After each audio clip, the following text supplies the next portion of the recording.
It is 22 minutes past 7. It's emerged at least one of the children discovered in a shipping container in Essex was just 1 year old. And investigators are now trying to establish how the group of 35 people came to be inside. Their story has brought renewed attention to the thousands of people who take unimaginable risks to try to enter the UK illegally. A warning, this report contains distressing footage. It's desperate and incredibly dangerous, but every year thousands risk everything for the chance of a better life in Britain, and the numbers are growing. In 2012, 11,000 migrants were caught trying to enter Britain illegally through ports in France and Belgium.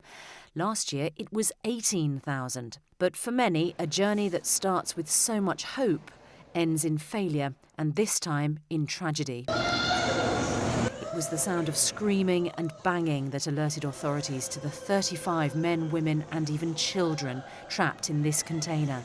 It's not known where the container originated, but the journey from the migrants' home in Afghanistan is long and treacherous. 4,000 miles through Iran, Turkey and Greece to mainland Europe. And the uncomfortable truth is that they won't be the last to decide that however big the risks, staying at home would be worse. Let's speak to the former head of the UK Border Force, Tony Smith. Good morning to you.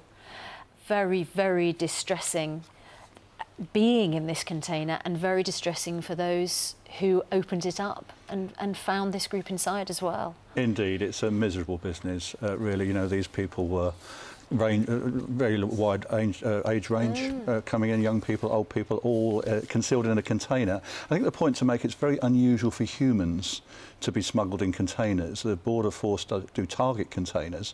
They're normally used for contraband or for illegal substances. So and rare for them to be used because absolutely massive risks involved in putting human beings inside a sealed container. Well, clearly, because there's no... I mean, it's unlikely that the traffickers had any real knowledge about what was going to happen to this container when they were loaded in there. So these things are transported on roads, they're parked in docksides for long periods of time, they're loaded onto vessels, and they could have stayed in there for days or weeks. That container could have sat at a dockside waiting collection by the transportation company, and no one would have been known they were there. So it's a really miserable business and an added dimension, a worrying dimension to illegal migration to this country. There's the other case that we remember is the case in 2000 when the Chinese immigrants, a similar thing, but they came in, it was a refrigerated lorry, I understand, and you were involved in at the Border Force at that time as well. What effect did that have on your colleagues and you know, everybody?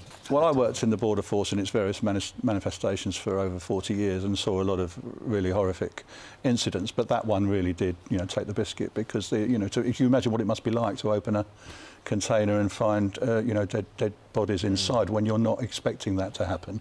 You're actually looking for other things. And so, you know, it's a hugely miserable business, and what we really need to do is get after the criminal gangs that are behind this. Lots of money is being made from these people. They're giving up their life savings to criminals, and there will be a chain of criminals all the way from wherever they came from originally in India, right the way into Belgium, over here, safe houses being used for the exploitation of people in this way. Well, we understand actually that this group was Afghan Sikh groups, so they came all the way, from Afghanistan. I just wonder, what do they expect?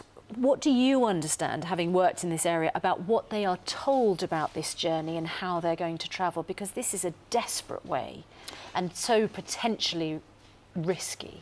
Well, they've been duped, essentially. They've been promised something by somebody reasonably plausible, that if you pay me a certain amount of money, I can get you into the UK, we can find you work, you will have a better life for yourself. And in that respect, they are victims.